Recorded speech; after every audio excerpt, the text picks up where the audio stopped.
Hello and welcome to the WW2 Recon podcast. This week on the podcast we are heading north to Finland and its harsh landscape of unending forest, deep snow and a cold that could freeze a man solid.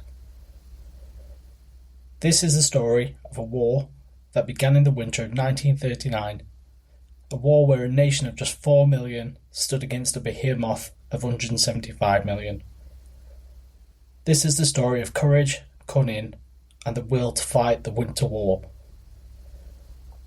For us to understand the Winter War, we need to understand the geopolitical map of 1939.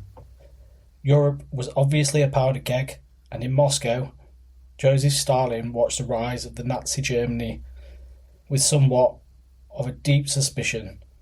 His primary concern, Leningrad, what would be today's modern St. Petersburg. The heart of the Bolshevik revolution, which lays only 20 miles from the border, too close for comfort for Stalin.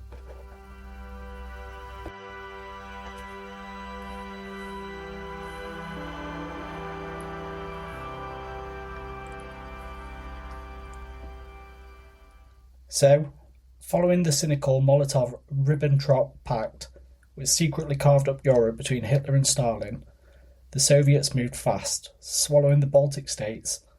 Finland was next on the list. In October of 1939, a Finnish delegation would be invited to Moscow and the diplomatic charade would begin. Stalin and his foreign minister Molotov demanded Finnish territory on the Karelian Isthmus, several islands and a 30-year lease on the Hanko Peninsula for a naval base. In return, they were offered a piece of swampland in the Soviet Karelia. The Finns, led by the Stoic statesman Juho Paasikivi, negotiated for weeks, but they did not sacrifice their sovereignty.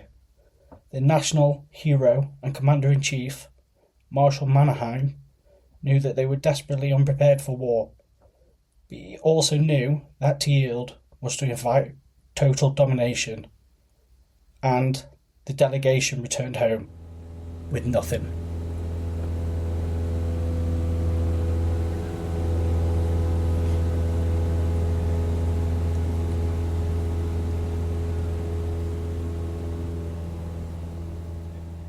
So Stalin would need a pretext for conflict. On November the 26th, he created one. The Soviets, apparently shelling their own village of Manila, or Mainilo now, blamed it on Finland. It was a transparent lie, but it was all that was needed. 4 days later, on the 30th of November 1939, without any declaration of war, the Red Army invaded. Soviet bombers appeared over the skies of Helsinki. The Winter War had begun. On paper, it was a laughable mismatch, and the Soviets threw 4 armies, nearly 500,000 men and over 2,000 tanks at Finland. But this was not the Red Army of 1945. This was an army crippled by its own master. Stalin's Great Purge of the 30s had executed or imprisoned the vast majority of experienced senior officers.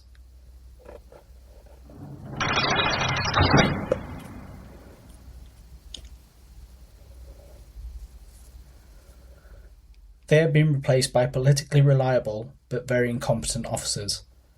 They planned for a triumphant parade, a red blitzkrieg if you would, that would crush Finland in 2 weeks.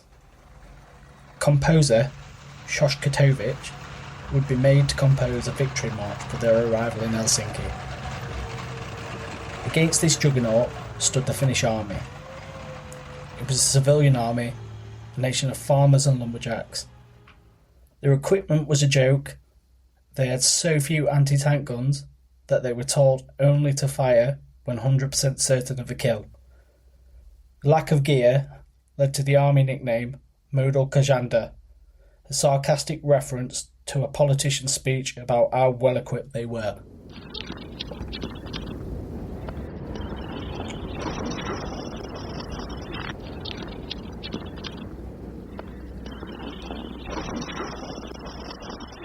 They had three things the Soviets didn't. Saizu, the Finnish blend of courage and stubborn grit. They had Marshal Mannerheim, a brilliant commander, but more importantly, they had the cold. The Soviets had made a fatal error.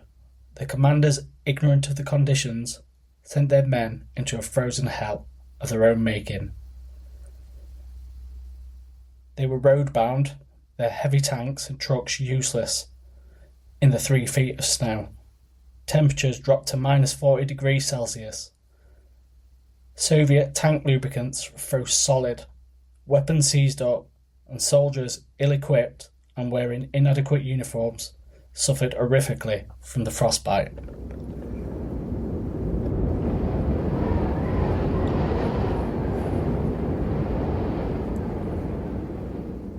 The Finns were ghosts in the white wilderness.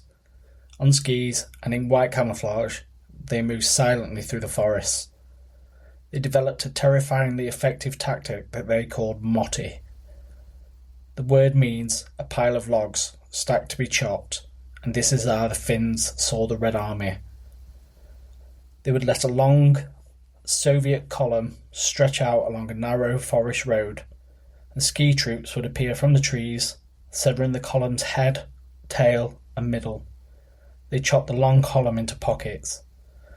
Mottis. Once a pocket was created, the Finn would lay siege. Snipers would pick off officers, and patrols would ambush any attempt at resupply. Famously, they targeted the Soviet field kitchens, knowing that a cold, starving soldier is a broken one. For the men of the Red Army, it was a nightmare.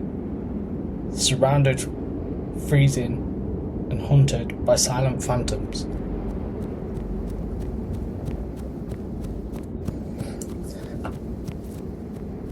And it was here that Finnish ingenuity created an icon of warfare. With no anti-tank guns, they needed something to stop Soviet armour, and the solution was a glass bottle of fuel and tar with a rag inserted in the top to light, which was essentially the fuse. The conveniently named Finnish liquor company, Alko, would mass-produce them, and when Molotov falsely claimed on the radio that Soviet planes were dropping bread baskets and not bombs on Finland, the Finns wryly nicknamed the firebombs Molotov cocktail, a drink to go with the food. Nowhere was this strategy more brilliantly executed than the Battle of Suomussalmi. 2 entire Soviet divisions were sent to cut Finland in half. And, in fact, they were annihilated. The Finns captured enough tanks, artillery, and trucks from the frozen Rati Road to equip their army for months. And in these brutal forests, legends were made. Men like Simo Häyhä, the White Death, a quiet farmer who used in only the iron sights on his Mosin Nagant rifle, recorded over 500 confirmed kills. He was the perfect embodiment of the Finnish soldier, patient, deadly, and perfectly as one with the frozen landscape. The world watched it in amazement as the League of Nations expelled the Soviet Union. Volunteers from Sweden and beyond came to fight for the Finnish cause, but official help from Britain and France never materialised. The Finns had won stunning victories, but they were bleeding. They simply didn't have the manpower to fight a war of attrition against a nation 40 times their size. In February 1940, the Soviets, having learned from their blunders, launched a new offensive. This time, they used brute force, a massive coordinated assault on the main Finnish defensive position, the Mannheim Line, with overwhelming artillery and air support. For weeks, the Finns held on, but the line was finally breached. With his army at breaking point, Mannerheim advised the government to seek peace. On March the 13th, 1940, the Moscow Peace Treaty was signed. The Winter War was over. Finland remained independent, a victory in itself, but the price was steep. They lost 11% of their territory, and the butcher's bill was high. But the war had a profound legacy. It exposed the Red Army as a poorly led, dysfunctional force, a fact that was not lost on Adolf Hitler, as he planned Operation Barbarossa. For the Soviets, it was a humiliating but vital lesson, forcing them to reform the very army that would one day crush the Wehrmacht. For Finland, it was their finest hour, a testament to what a free people will endure to defend their own land. That's all from me this week on the podcast. To ensure these vital stories are never lost in time, please leave a review wherever you listen to this podcast and help share this with someone who needs to hear it. Thank you for tuning in, and I look forward to welcoming you on the next one. Bye.